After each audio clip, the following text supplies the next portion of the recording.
नमस्कार, स्वागत है आपका फ्रीडम एक्सप्रेस में। मैं हूं अंसरुल पारी। उन्नाव से एक दर्दनाक घटना सामने आई है और वो दर्दनाक घटना ये है कि उत्तर प्रदेश में जो योगी की पुलिस है उसको लेकर के सवाल उठ रहे हैं।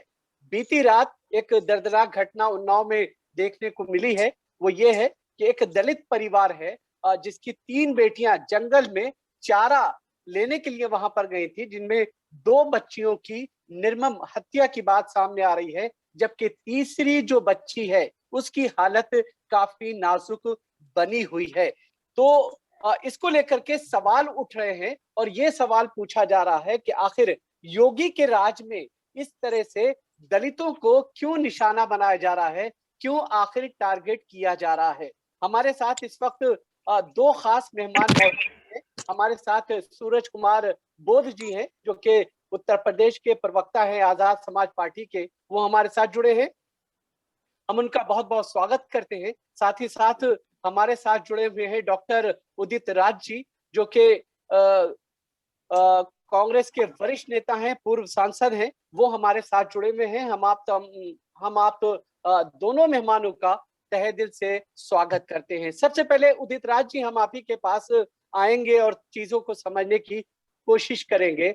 आखिर हो क्या रहा है उत्तर प्रदेश में, चूंकि आप दलितों के समस्याओं को लेकर के बराबर जो है लड़ते रहे हैं, क्या कुछ किस तरह से ये तमाम चीजें हो रही हैं? ये देखिए, ऐसा है कि मैं कोई पृष्ठभूमि नहीं बना करके बात करना चाहूंगा, टू द पॉइंट कि जब वो 3 बच्चियों कल चारा लेने जंगल में गई, 2 मृत पाई गई। आज के पोस्टमार्टम में उनके शरीर में जहर की पुष्टि हो रही है। जैसा कि भारत समाचार के एडिटर से मेरी बातचीत हुई है, ब्रजेश मिश्रा जी से, और तीसरी जिंदगी और मौत का जंग लड़ रही। सवाल यह होता है कि घर वालों को मिलने नहीं दिया गया। दूसरा शक यह है कि जो जहर खा करके मरेगा वो अपने शरीर को बांधेगा कैसे। इन परिस्थितियों में हमारी मांग यह है कि ये जो पोस्टमार्टम किया गया है 2 बच्चों के शरीर का, अभी जलाया न जाए, प्रिजर्व किया जाए और दोबारा इसका दिल्ली के अंदर पोस्टमार्टम हो, कैमरे में हो, और एक कोई सीनियर जज हो जिसके निगरानी में हो। एक मांग तो हमारी ये है। दूसरी बात है, जो लड़की जिंदगी और मौत की जंग लड़ रही है उसको बेहतर उपचार कराया जाए, और अगर उपचार वहां उपलब्ध नहीं है उस लेवल का तो दिल्ली लाया जाए। और हाथरस में जिस तरह से लीपापोती करने की कोशिश किया या और मामलों में लीपापोती करने का काम किया, हम उसके अनुभवों के आधार पर कहते हैं कि कोई गड़बड़ी जरूर है, दाल में काला जरूर है। नहीं तो ये दाल में काला किस तरह से? उत्तर प्रदेश के पुलिस पर विश्वास नहीं।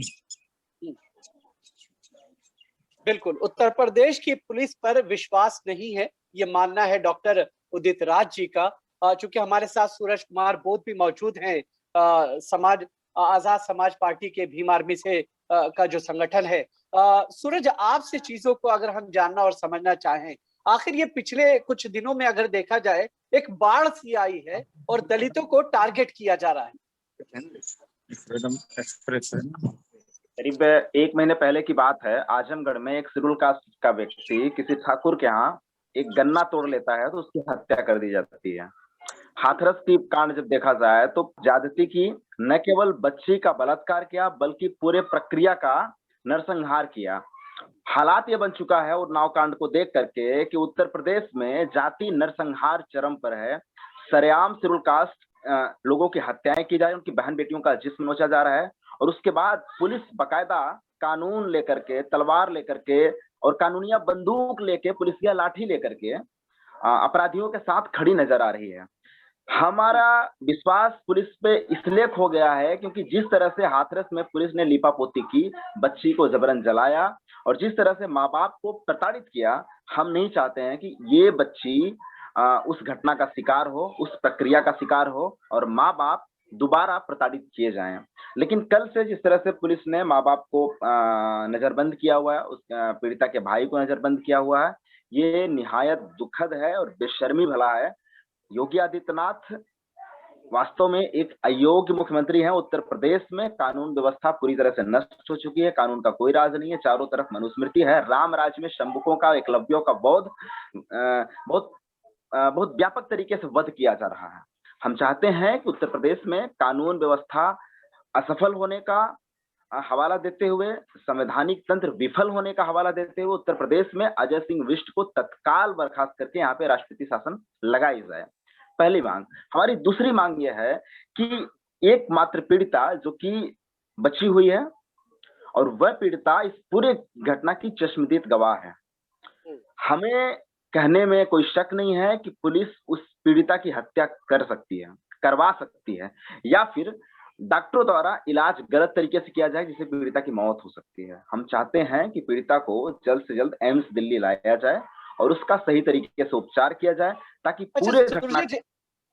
सूरज, एक चीज ये बताइए कि अक्सर हम सुनते आते हैं और ये चीज देखने को मिलती रहती है कि आखिर दलितों को जो है हमेशा टारगेट किया जाता है। बहुत सारी तस्वीरें ऐसी सामने आई और आती रही हैं जो कहीं ना कहीं इंसान के मन को विचलित करता आया है। कौन सी ऐसी मानसिकता है, कौन सी ऐसी सोच है जो इस तरह के काम को करने के लिए उकसाती है? ये जो ब्राह्मणवादी प्रवृत्ति है, ये अपनी जाति उच्चता सिद्ध करने के लिए, बार बार कह रहा हूं, जाति उच्चता सिद्ध करने के लिए ये शेड्यूल कास्ट पे, शोषित वंचित कौम पे हमला करते हैं, उनके बहन बेटियों का जिस्म लूटते हैं, उनका रेप करते हैं, उनके घर चलाते हैं। वो उस कौम में दहशत पैदा करना चाहते हैं और ये बताना चाहते हैं कि तुम अपनी औकात में रहो वरना हम ये कर सकते हैं। ये जाति नरसंहार है, बार बार कह रहा हूं, ये कास्ट बेस्ड सेक्सुअल वायलेंस है, ये कास्ट बेस्ड मसाकर है जो भारत में बहुत मजबूती से सत्ता के प्रयोजन में ये इसको प्रचारित किया जा रहा है, इसको प्रसारित किया जा रहा है, इसको शह दिया जा रहा है। योगी आदित्यनाथ को मैं एक अयोग्य मुख्यमंत्री इसलिए कह रहा हूं क्योंकि संविधान की शपथ खा के वो संविधान को खाने पर उतारू हैं। हम चाहते हैं कि उत्तर प्रदेश में कानून व्यवस्था विफल है, संवैधानिक तंत्र विफल है और संवैधानिक तंत्र विफल होने का हवाला देते हुए यहाँ पर तत्काल राष्ट्रपति शासन लगाई जाए और एकमात्र पीड़िता जो चश्मदीद गवाह है उसको सही तरीके से इलाज की जाए। और उत्तर प्रदेश में हमें, उत्तर प्रदेश के कितने भी अच्छे हॉस्पिटल में इसमें आप बच्ची को एडमिट करा दीजिए, हमें ये कहने में गुरेज नहीं है कि पीड़िता की जान खतरे में है। पीड़िता को जल्द से जल्द एम्स लाया जाए और उसका सही तरीके से इलाज हो। अगर सरकार के पास एयर एम्बुलेंस का खर्च नहीं है तो बहुजन समाज एयर एम्बुलेंस का खर्च वहन करेगा, बहुजन समाज उसके इलाज का खर्च वहन करेगा, लेकिन हम अपने बहन को मरने नहीं देंगे। ये हमारा मांग है ताकि पूरे घटना का सही सामने आ सके, सच्चाई सामने आ सके। बिल्कुल ठीक है। सूरज, एक चीज और आपसे हम जानना चाहेंगे। हाथरस की घटना को हमने देखा, फिर इस बीच में और भी बहुत सारी ऐसी घटनाएं सामने आई हैं, हालांकि उन पर उस तरह से डिबेट नहीं हुई है, लेकिन एक बार फिर से ये पूरा मामला सुर्खियों में आया है। जाहिर है कि जब ये चीज सामने आई तो फिर कहा यह जा रहा है कि घर वालों को नजरबंद कर दिया गया है। इस तरह की भी खबरें आ रही हैं, हालांकि सरकार की तरफ से इसकी पुष्टि हुई है। ये अभी इस पर तस्वीर साफ नहीं है, लेकिन मीडिया को वहां पर रोका जा रहा है और वहां जो है पूरे गांव को एक तरह से छावनी में तब्दील कर दिया गया है। जिस अस्पताल में बच्ची एडमिट है, जहां पर उसका इलाज चल रहा है, उस अस्पताल को भी चारों तरफ से जो है सुरक्षा बलों ने जो है भारी संख्या में वहां तैनात कर दिए गए हैं ताकि किसी तरह की, आखिर सरकार को डर किस चीज का है जो इस तरह की चीजें कर रही है? जहां पर उसे न्याय देना चाहिए था, जहां उनकी रक्षा करनी चाहिए थी, उस वक्त आप रक्षा नहीं करते हैं। जब वो बच्ची आपके बीच से चली जाती है या हमला इस तरह से होता है, उसके बाद जो है आप पीड़ित परिवारों को ही हरास करने की कोशिश करते हैं। कल रात 3:30 बजे तक चंद्रशेखर आजाद जी, जो भीम आर्मी और आजाद समाज पार्टी के प्रमुख हैं, वो 3:30 बजे रात तक इस पूरे घटनाक्रम पर नजर बनाए थे। आज रात में हमारी भीम आर्मी की टीम पहुंच गई थी। मैं ये कहना चाह रहा हूँ, ये जो पुलिस छावनी में तब्दील की है, मैं यही तो कहना चाह रहा हूं कि ये योगी सरकार हमारे खिलाफ एक युद्ध कर रही है, हमें एक युद्ध भूमि में ढकेल दिया गया है। ये रोकना चाहते हैं कि कोई सामाजिक कार्यकर्ता आकर के पीड़िता से मिल न ले, कोई सामाजिक कार्यकर्ता आकर के पीड़िता की मां को यह आश्वासन न दे कि मां तुम डरो मत, हम तुम्हारे साथ हैं। ये चाहते हैं कि हम थाने में बैठाकर पीड़िता के परिवार को अपने बंदूक के दम पर, लाठी के दम पर, और तमाम शासन प्रशासन की जो ताकतें हैं, जैसे हाथरस का डीएम धमका रहा था, उसी तरह से धमका करके हम पीड़िता को शांत करा देंगे। ये यानी तो खौफ आप ये कह रहे हैं कि पीड़ित परिवारों को धमकी दी जा रही है प्रशासन की तरफ से। ये गंभीर आरोप है सूरज। गंभीर आरोप तो सर ये है कि हमारी बहन का हत्या किया गया, इससे बड़ा गंभीर चीज क्या है? आरोप नहीं है, मैं हकीकत कर रहा हूं। पीड़िता के परिवार को नजरबंद किया गया है। भीम आर्मी के कार्यकर्ताओं को पीड़िता के परिवार से मिलने नहीं दिया जा रहा है। जो गांव को छावनी में तब्दील की गई है, ये विपक्षी दल किसी पीड़िता की बहन से, पीड़िता को पिता से, पीड़िता के भाई से आकर मिल न ले, इस बात के लिए रोका जा रहा है। क्या वजह है कि रात के 1:30 बजे से पीड़िता के भाई को पुलिस थाने में बैठाई है, पीड़िता के बाप को पुलिस थाने में बैठाई है। पुलिस धमकाना चाहती है, पुलिस डराना चाहती है। हमें योगी सरकार पे भरोसा नहीं है। हम बार बार मांग कर रहे हैं कि सबसे पहले तत्काल में हम उस पीड़िता की जान बचाना चाहते हैं। हमारी 2 बहन तो मर चुकी है, और 2 बहनों के मरने के साथ ही मनु मीडिया और महिला आयोग की भी मौत हो चुकी है। इसलिए मैं कहना चाहता हूं कि जल्द से जल्द पीड़िता को, जो जिंदा है, उसको एम्स लाया जाए, सही तरीके से इलाज हो, ताकि वो पीड़िता जिंदा हो, सच्चाई सामने आ सके। पुलिस सरकार सच्चाई से डर रही है, वो नहीं चाहती कि पीड़िता जिंदा रहे। इस वजह से क्या सरकार के पास पैसे नहीं है एयर एम्बुलेंस पहुंचाने के लिए दिल्ली में? जो सरकार कांवरिया वालों को धर्म के नाम पर उनपे हेलीकॉप्टर से फूल बरसवाती है, वो एक पीड़िता को दिल्ली पहुंचाने के लिए उसके पास पैसे नहीं है। यह बहुत ही गंभीर आरोप नहीं है, बल्कि हकीकत है। हकीकत यह है कि हमारी बहन पुलिस के संरक्षण में सुरक्षित नहीं है। हम चाहते हैं कि जल्द से जल्द हमारी पीड़िता को यहाँ पर लाया जाए। पिछली बार भी जब चंद्रशेखर आजाद जी ने कहा था कि हम चाहते हैं हाथरस पीड़िता की मां को, हाथरस पीड़िता के परिवार को हम अपने घर रखें, तो पुलिस ने इजाजत नहीं दिया। पुलिस ने पूरी कोशिश की, मीडिया को वहां पहुंचने नहीं दिया। जब बड़ा आंदोलन हुआ तो वहां पर पहुंच पाए। आज भी दिल्ली दरबार की जो मीडिया है वो खामोश बैठी हुई है। आप जैसे पत्रकार आवाज उठा रहे हैं, मुझे उम्मीद आप एक चीज सूरज एक चीज हम समझना चाहेंगे आपसे। जो सवाल मैंने आपसे पहले किया था, और जो है डॉक्टर उदित राज जी से भी हमने ये चीज समझने की कोशिश की थी कि जब से उत्तर प्रदेश में भारतीय जनता पार्टी सत्ता में आई है और योगी आदित्यनाथ जब से मुख्यमंत्री बनाए गए हैं, उसके बाद से बराबर जो है इस तरह की घटनाएं सामने आ रही हैं, और दलित महिलाएं, बेटियां जो है वो किसी तरह से सुरक्षित अपने आप को महसूस नहीं करती हैं। और ये जो इस तरह के तमाम जो केसेस सामने आ रहे हैं, ये एक तरह से जीता जागता उसका नमूना है, उसका एक सबूत है। आप उसे किस तरह से देखेंगे? देखिए, मैं ये नहीं कहूंगा उत्तर प्रदेश में जंगल राज है, मैं ये नहीं कहूंगा उत्तर प्रदेश में गुंडागर्दी चरम पे है। मैं सीधा भाषा में कह रहा हूं, उत्तर प्रदेश में राम राज्य चरम पर है। अगर कोई शंभुक सरकार के खिलाफ, सरकार की व्यवस्था के खिलाफ बोलने की कोशिश करता है, तो उसके ऊपर तमाम कानून की धाराएं तय की जाती है, उसके ऊपर एनएसए तय किया जाता है, उसके ऊपर यूएपीए तय किया जाता है। बहुत ही मजबूती से, लेकिन होशो हवा से कहना चाहता हूं कि टारगेट सेट है। क्राइम बाद में खोज की जा सकती है, आरोप बाद में आपके ऊपर खोजे जा सकते हैं, पर आपका टारगेट तय है। जिस तरह से बहन बेटियों के साथ जाती हो रही है और जो लोग उसका बगावत कर रहे हैं, सरकार उनको अपराधी मान रही है। आप सोचिएगा, बहन के साथ गैंगरेप होता है, सरकार ने कहा इंटरनेशनल कॉन्स्पिरेसी है। आज यहाँ पर बहन के साथ उसकी हत्याएं की गई है, सरकार कह रही है कि ये कॉन्स्पिरेसी है। मैं नहीं समझ पाता हूं कि क्या हमारी बहन बेटियों की जिंदगी का कोई मोल नहीं है? क्या वो बस मारी काटी जाती हैं? और सवाल सरकार के साथ महिला आयोग पर भी बनता है। जो रेखा शर्मा, हाथरस के मसले पर मैंने सवाल किया था, वो ट्विटर पे ब्लॉक करके भागी हुई थी, उन रेखा शर्मा का मोदी के प्रचार के सिवा अभी तक कोई बयान नहीं आया है। हमारी बहन बेटियां युद्ध के खाई में ढकेल दी गई हैं, हमारा समाज युद्ध के खाई में ढकेल दिया गया है, सवर्णों का शासन है, यहाँ पर हमारे साथ जाति नरसंहार किया जा रहा है। यूपी में आप मानते हैं हम सुरक्षित नहीं है। आप मानते हैं कि प्रधानमंत्री नरेंद्र मोदी जिस तरह से ये दावा करते हैं कि सबका साथ, सबका विकास, ये सब बातें जो है खोखले, सिर्फ एक जुमले हैं, जैसा कि भारतीय जनता पार्टी के नेता अक्सर जुमले बोलते आए हैं? देखिए, जुमला ही नहीं है, इनकी नीयत है। जुमला तो एक जोक्स का शब्द है, इनकी नीयत है, ये जातिवादी नीयत है। इनके मनुस्मृति पर चलने वाले लोग हैं। शिखर धवन के उंगली पर चोट लगती है, इनको तकलीफ होती है। सहारनपुर में बेटी को जबरन जला दिया जाता है, इनको तकलीफ नहीं होती। उन्नाव में बेटी को जबरन मार दिया जाता है, इनको तकलीफ नहीं होती। इनके जुबान से उफरे निकलता है, सबका साथ, सबका विकास नहीं। यही प्रधानमंत्री जिन्होंने बोला था मेरे दलित भाइयों को मत मारना, मारना है तो मुझे मार दो, गोली मार दो, ये कर दो। मैं ये कहना चाहता हूँ एक प्रधानमंत्री इतना कमजोर नहीं हो सकता है। मैं बिल्कुल, कहना चाहता सवाल हूँ कि सवाल सवाल यही सवाल यही है। बहन को कोई हाथ लगाएगा तो उसका खाल नोच लेंगे, उसको कानून बिल्कुल, के हिसाब से सबक सिखाएंगे। सवाल सवाल सूरज यही है कि एक देश का प्रधानमंत्री आता है और एक घटना पर वो कहता है कि आप मुझे मारो, दलितों को मत मारो। इस तरह की बातें की जाती है। तो ऐसे में सवाल यही बनता है कि आखिर प्रधानमंत्री का ये जो जुमला है, ये सिर्फ दिखावा है? सर मारपीट हिंसा ही इनकी संस्कृति है। हुँ, ये प्रधानमंत्री कह रहा है तुम उसे मत मारो मुझे मारो। ये ये हुँ, ये जो इसके पीछे जो सोच है यही हिंसक प्रवृत्ति है और इसी के खिलाफ बाबा साहब के बच्चे लड़ाई लड़ रहे हैं।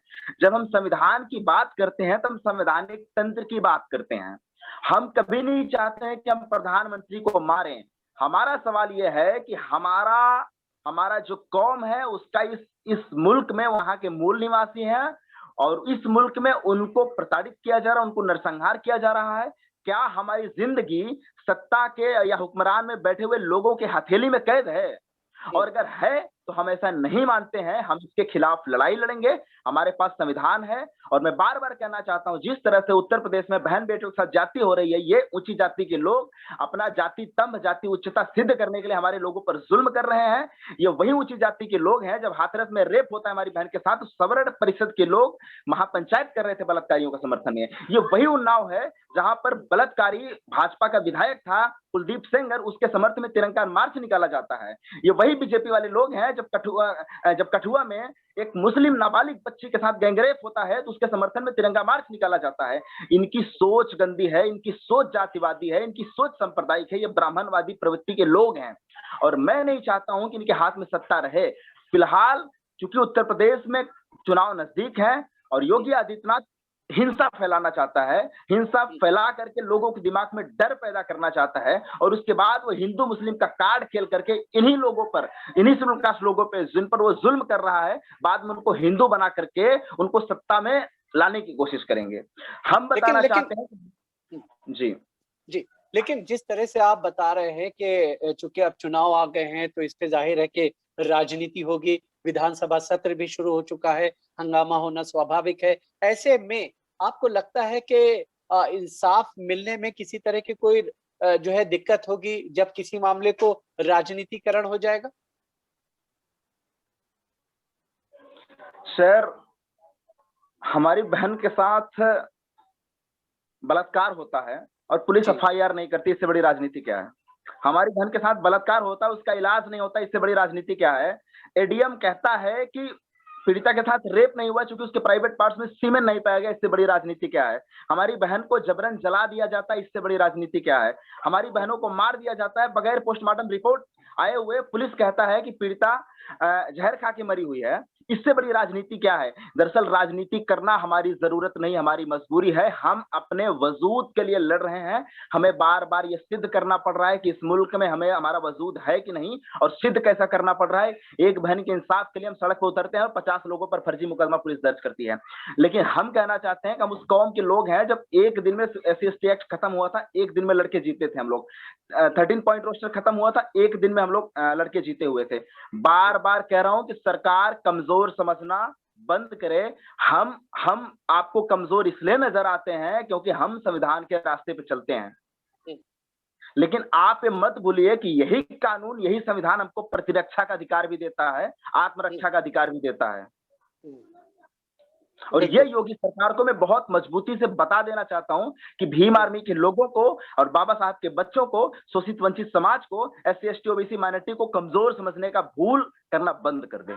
अच्छा, एक आखिरी सवाल आपसे ये जानना चाहेंगे सूरज कि जिस तरह से तमाम चीजें हो रही हैं, बराबर हमले हो रहे हैं दलितों के ऊपर, ऐसे में अब ये जो पूरी लड़ाई है, इस लड़ाई को आप किस तरह से आगे लेकर के बढ़ेंगे? देखिए, ये लड़ाई एक तरफ है संविधान को मानने वाले लोग और दूसरी तरफ है मनुस्मृति को मानने वाले लोग। ये ब्राह्मणवाद वर्सेस ब्राह्मणवाद और जो मनुवाद है, एक तरफ एक है, दूसरी तरफ अम्बेडकरवाद है, दूसरी तरफ संविधान को मानने वाले लोग हैं। और बाद की बात अगर मैं करूं, विचारधारा को किनारे भी रख दिया जाए, एक जिंदा प्रवृत्ति का व्यक्ति वो बलात्कार को जायज ठहरा सकता है क्या? एक जिंदा प्रवृत्ति का व्यक्ति वो बलात्कारियों के समर्थन में महापंचायती तिरंगा मार्च कर सकता है क्या? यह सोच का सवाल है। हमारी नैतिकता मर चुकी है, हम मनोरोगी बन चुके हैं। और मैं चाहता हूं कि उत्तर प्रदेश सरकार आदमी को बम बना रही है, आदमी को हिंसक बना रही है, आदमी के जहन में नफरत की भावना पैदा करना चाह रही है।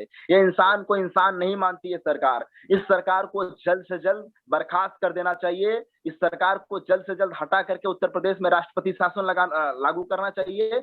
योगी आदित्यनाथ मुख्यमंत्री बनने के लायक नहीं है, वो योगी नहीं बल्कि एक अयोग्य व्यक्ति हैं, उनको जल्द से जल्द हटाया जाए। और मैं आपकी बात के साथ ये कहना चाहूंगा कि आप हमारी इस मांग को उठाएं कि पीड़िता बहन को जल्द से जल्द एम्स लाया जाए, उसका सही इलाज हो ताकि सच्चाई का सामना हो सके। वरना भीम आर्मी के कार्यकर्ता माननीय चंद्रशेखर आजाद जी के नेतृत्व में वो नाव कूच करेंगे और शासन प्रशासन अगर उसका विफल होगा, कानून व्यवस्था विफल होगी, इसके जिम्मेदार सिर्फ और सिर्फ योगी आदित्यनाथ होंगे। चलिए, बहुत शुक्रिया सूरज, आपने हमसे बातचीत की। जाहिर है कि जिस तरह की यह घटना है बहुत ही निंदनीय इसे कहा जाएगा, और हम भी ये कोशिश करेंगे कि जल्द से जल्द जो है पीड़ित परिवारों को न्याय और उन्हें इंसाफ मिल सके। आप हमारे साथ जुड़े, बहुत बहुत शुक्रिया। लेकिन जाने से पहले हम अपने तमाम दर्शकों से ये कहना चाहेंगे कि अगर आपने फ्रीडम एक्सप्रेस को सब्सक्राइब नहीं किया है तो आप इस चैनल को सब्सक्राइब करें, इसके वीडियोस को लाइक और शेयर करें। साथ ही साथ हम आपसे गुजारिश करेंगे कि चूंकि ये नॉन प्रॉफिट मीडिया हाउस है, ऐसे में आप इस मीडिया हाउस की मदद जरूर करें ताकि बेहतर पत्रकारिता को आगे बढ़ाया जा सके। बहुत बहुत शुक्रिया, आप हमारे साथ जुड़े। सूरज और डॉक्टर उदित राज जी, आप दोनों का बहुत बहुत शुक्रिया।